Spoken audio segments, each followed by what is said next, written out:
Because we're looking at the generality of the polity and precisely what is happening in that regard. For a long time, security stories were on the front burner, and quite a number of steps have been taken in that regard.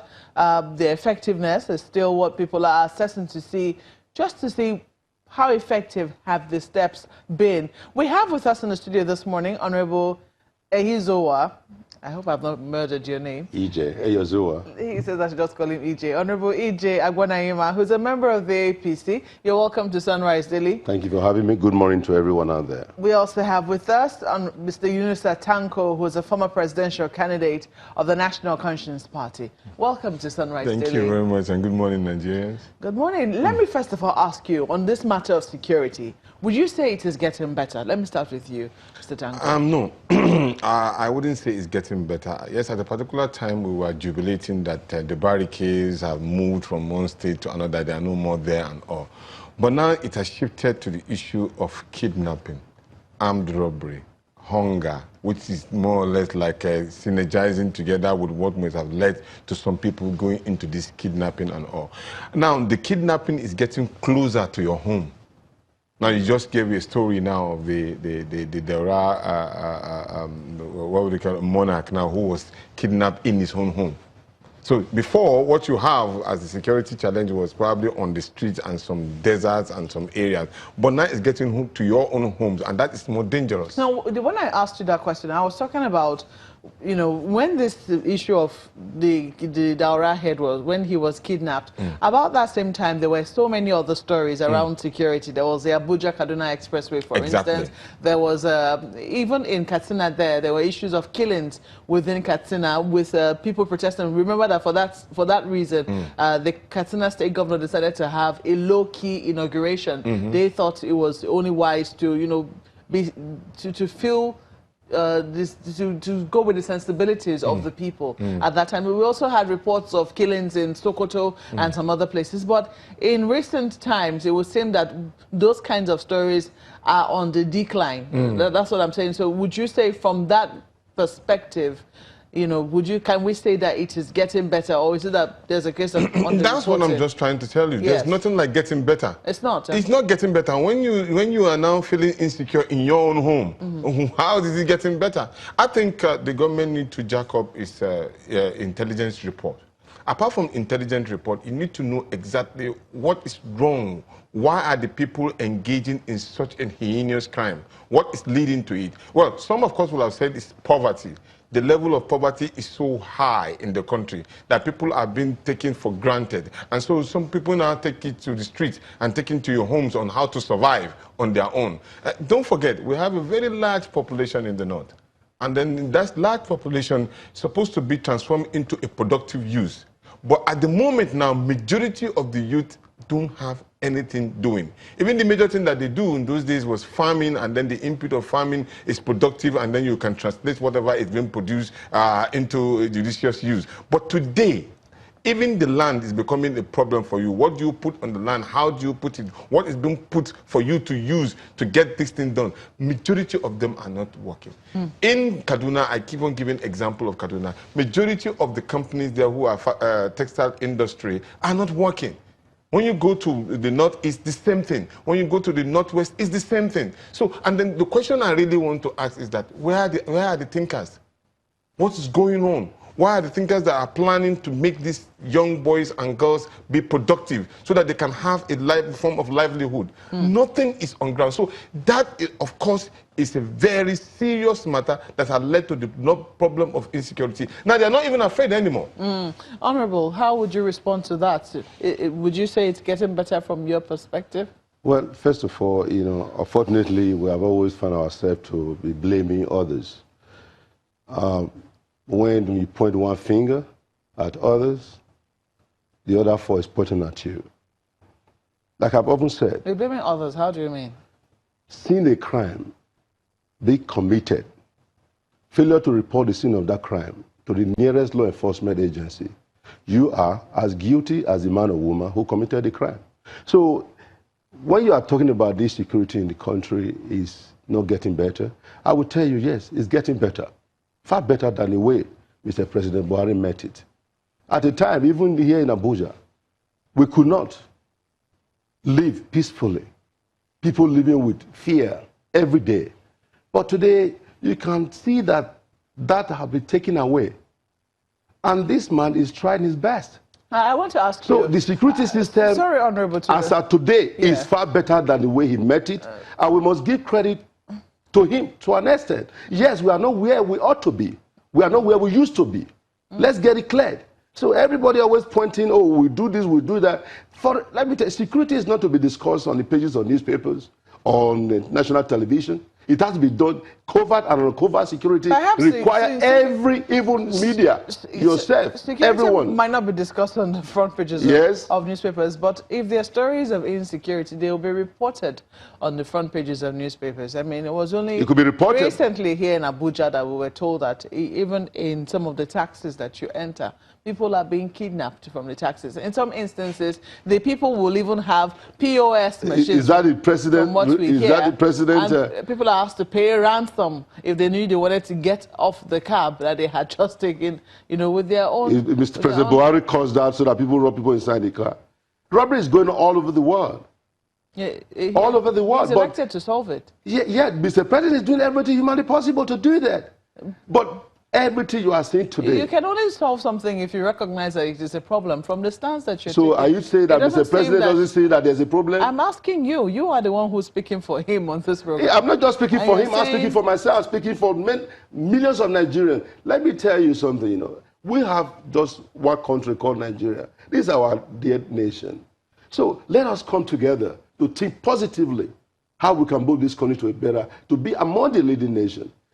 All we do is to criticize.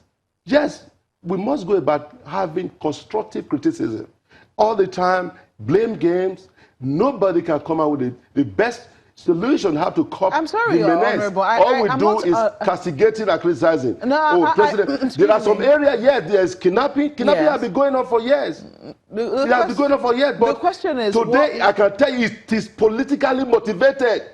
Okay. Politically motivated to discredit Mr. President, as always as it has been. And that is the clear picture, what I can envisage, what I can see, that even a blind man can look at it, that something is wrong.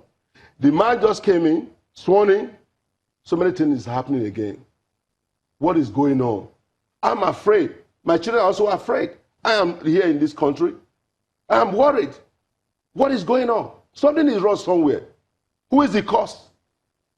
Tell us. What are the problems that we cannot solve? So we blame game. We have governors, 36 governors in this state, who receive allocation, federal allocation every month. They have also reason to join the federal government, the center, to curb the menace. Mr. President cannot be in Abuja and also be in Benin and be in Lagos and be in Sokoto. People should be responsible, should be accountable to solve the problem of this menace of killings. The killings is not just something that is pathetic. It is unacceptable. We do know that in recent times, governors have come together to try and find a way. I think now there's more talk around state policing, there's more talk around community policing. Even now, I think it was the governor of Ekiti State, who is the chairman of the Nigeria Governors Forum, who at the Dawn Summit in Ibadan was saying that, you know, citizens should hold their state governors accountable for security lapses in their state. Are you satisfied with the steps that you have seen taken so far in trying to solve the security menace? Honorable EJ thinks that this is politically motivated, but from what you have seen, would you agree with him, one? And then two, are you satisfied with the steps being taken to solve it? With all due respect, the Honorable has just identified a problem. He said it is politically motivated. Fine. If you identify a problem that you say is politically motivated, what step have you taken to dilute that particular insinuation that is politically motivated? That is what governance is all about. But you don't know what step excuse me. The president doesn't just sit there in his office doing nothing. Excuse me. Would you kindly let him finish? Excuse me. Thank you. Now, yesterday I attended a meeting with the INEC chairman, and I was so impressed. We've got a lot of bashing on INEC as it got to 2019 general election. Here he is. He now called a meeting of all the political parties to sit down and dialogue. What are the problems that must have led to sort A, B, C, D going wrong or something? And he was listening and he was taking note. Even prior to that, he has already taken note on regard to what step and do ABC he's going to do. That is what leadership is all about. And the question is that anytime you see people criticizing, don't take it in a bad light. In fact, take it as a free consultation. Because we are seeing something different, and then you may be seeing something different from the part of government. Okay, what you need to do is let the people understand that this is what we are doing. As of today, here we are. What you saw at that of Katana was a clear-cut message. They didn't go and arrest my father, though he's dead by now. They went and arrested somebody who has to do with the presidency, trying to send a message. Kidnap. Yes, they kidnapped him, and they sent a message directly to the Mr. President.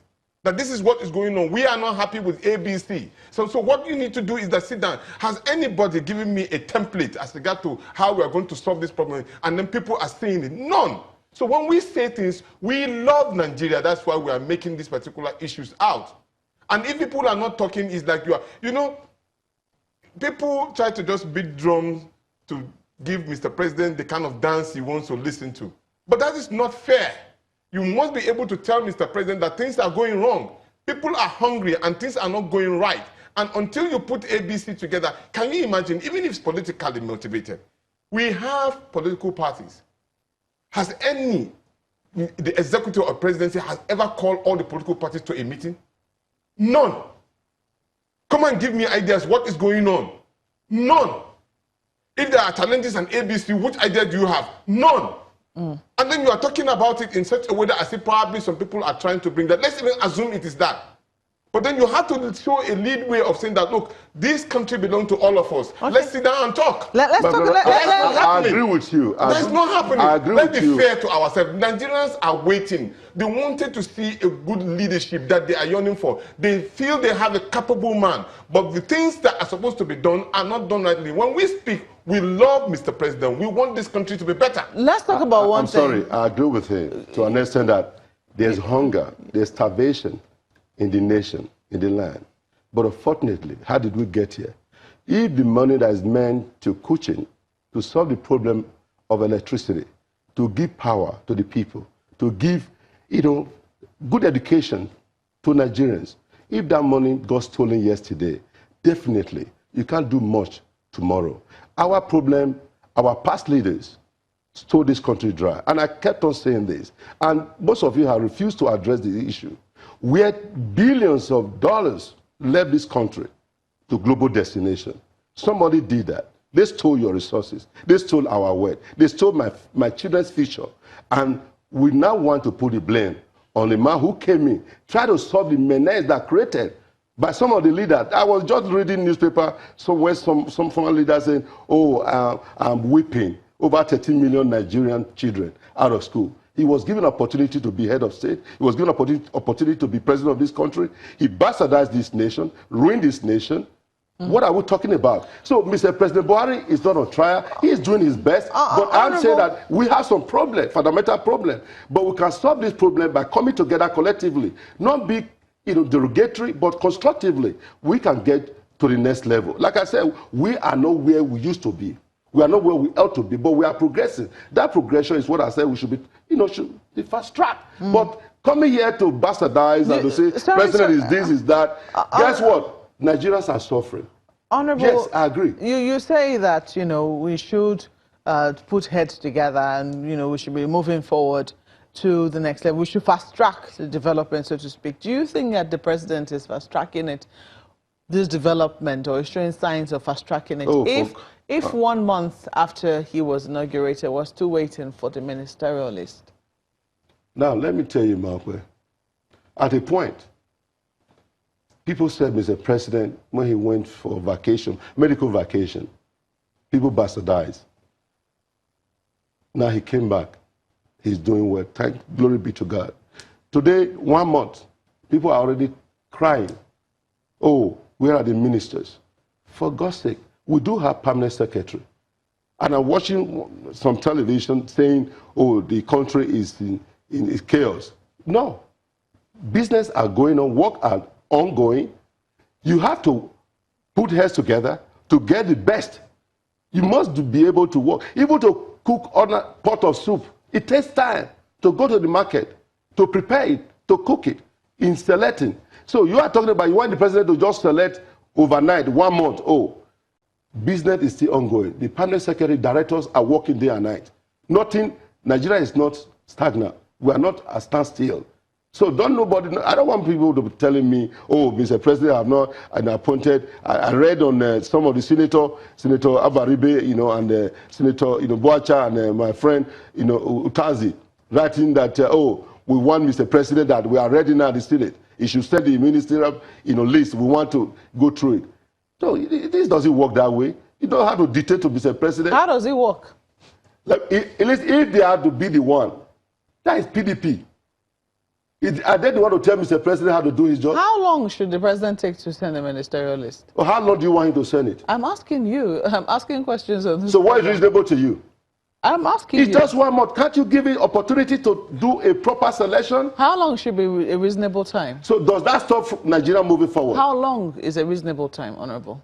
1 month, 2 months, 3 months is reasonable. 3 months? Yes. Okay. But that doesn't mean that, he's not working. There is a lot of plans going on, which I know. You don't want to do what happened before. People were criticizing that he didn't do it right.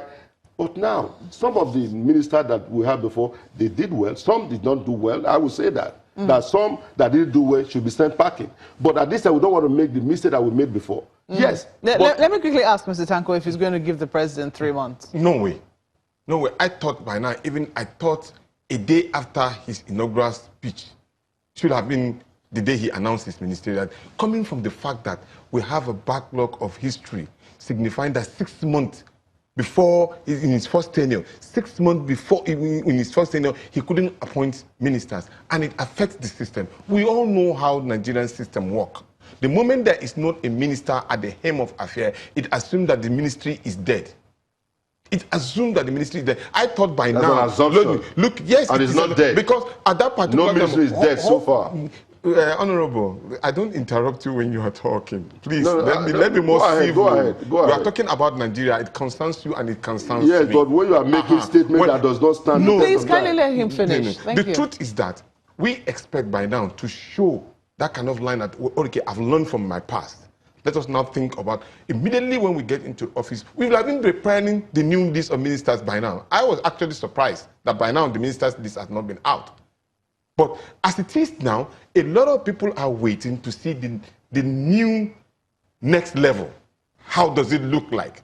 Are we going to have some people who have capacity to change the economic system of the country? Are we going to have people who are capable to produce, give us light 24 hours? Do we have people who are capable to give employment to Nigerian unemployed youth? These are things that Nigerians want to see. And there certainly will be many more expectations regarding that ministerial list, which we will talk about when we come back from this break. Please stay with us. Now, gentlemen, I'm just going to ask you, have you seen any names making the rounds, especially in the media? And how seriously are you taking those names? Which name? Have you seen any names? I'm just asking any names at all. I have seen some names. I don't know how true they are, but I'm asking if you have seen any names. Well, whether I've seen any names or that is not the issue. What is important that when they come out, when they get out, and get to the Senate. I was asking, have you seen any names, Honorable? No, that is not, seeing any name is not important. Okay. What's important is the president is working, the name will definitely come out, then we'll move to the next you want to answer, which is okay. But, Mr. Tanko, have you seen any names? Well, I saw a couple of names on the newspaper, and then I learned that also that Mr. President is clipping the list so close to his chest. Yes. And then I also learned... So you're not taking those names very seriously? No, not really. Because knowing the president, the kind of president, the nature of Mr. President, he could surprise a lot of people. That one is sure. But what we wanted was to see the list coming out on time to show that Mr. President has learned from his other mistake and trying to leap up and make a new change so that people can really see that, yes, we are trying to really move up and step up. Because some people will say that if we're to go by the names you're already saying, some people are saying they're already feeling deflated. You already said that. Look, those are newspapers just to blackmail Mr. President. Honorable, can I say something? Yes, I'm telling you that something is wrong. Can I ask you, you have already said that you don't want to see some names back Isn't that right? You have said that some of them did not do well. Of course. In the first term. Without your favor, so yes. if you are saying some of those names, will you be happy that these are the people that could be coming back in Mr. President's I don't think they cabinet? will be coming back. You don't think so? I believe so. Okay. What Mr. President is wiser and smarter than that. What if they do come back? I said they are not coming back. I assure you that. Even though you haven't told us the people who did not do well. That is not the issue right now. When you see the name... Isn't it an issue? The name would definitely... I'm asking, isn't it an issue that some people did not do well? Are you concerned? And they weren't fired? Oh, you know what? Maybe your name is there. Is that what you're saying? Honorable, tell us. No, that's not an issue. That is not the major issue right now. Mr. President is working, and the name definitely will get out. And when it gets out, then Nigeria will be proud. How optimistic are you that the list that we're going to see this time around will be very different from what we saw the last time? Well, people always say that not to be a pessimist, but to be an optimistic person. I'm praying seriously that it will be different. But I'm not too confident. But I felt like Mr. President is trying to do a surprise package, but it's taking too long. You know, I expected that he would have landed really running, considering the fact that he had about 4 good years to work, and then seeing what these people have done. Even though he gave them a lot of time, even when you are not doing good or not, he did not even change anybody. He still give you room to rediscover yourself. But many couldn't even rediscover themselves, as the case may be. So, but then if Mr. President will return them, it will be too damaging. And then a lot of people will start feeling that, oh, this next level may not be a level at all. So, but we don't want that. Honorable, your final words. Listen, do you know that if Mr. President have brought the list of the ministerial list maybe a week after his inauguration, some of this cabal, you know, the opposition probably at the same time would have been complaining. Oh, he brought them too early. He did not even verify. So no matter what you do, we Nigerians are going to complain. Few of them, just not majority of Nigerians, the few people that are trying to derail the wheel of progress of your future, your children's future. That's the problem. No matter what he does, they will complain. So leave him alone. Let him do his job. And at the end of the day, you will see the ministerial list and you'll be proud of. Thank you very much. You know, for me, it is unbelievable if we continue on this same narrative of giving blames to ex-governor or that and that. It's not fair. If you don't know where you're coming from, you don't know where you're going. They keep this country. Gentlemen, they bastardize this nation. The reason why gentlemen, because we are out of time. We have to mess this country up. They have no moral justification. No moral justification. Agbonayinma. No, they have not. They have no moral justification. And I've also been speaking with Mr. Tanko, who was a former presidential candidate They killed it. of the National Convention. And he has come to solve the problem. But you're not Thank you so much for watching. It's going on with them. I'm out where Ogo Yusuf. Well, thank you for watching. I'm Chamberlain yourself. And I'm Ayo Makinde. Have a wonderful day.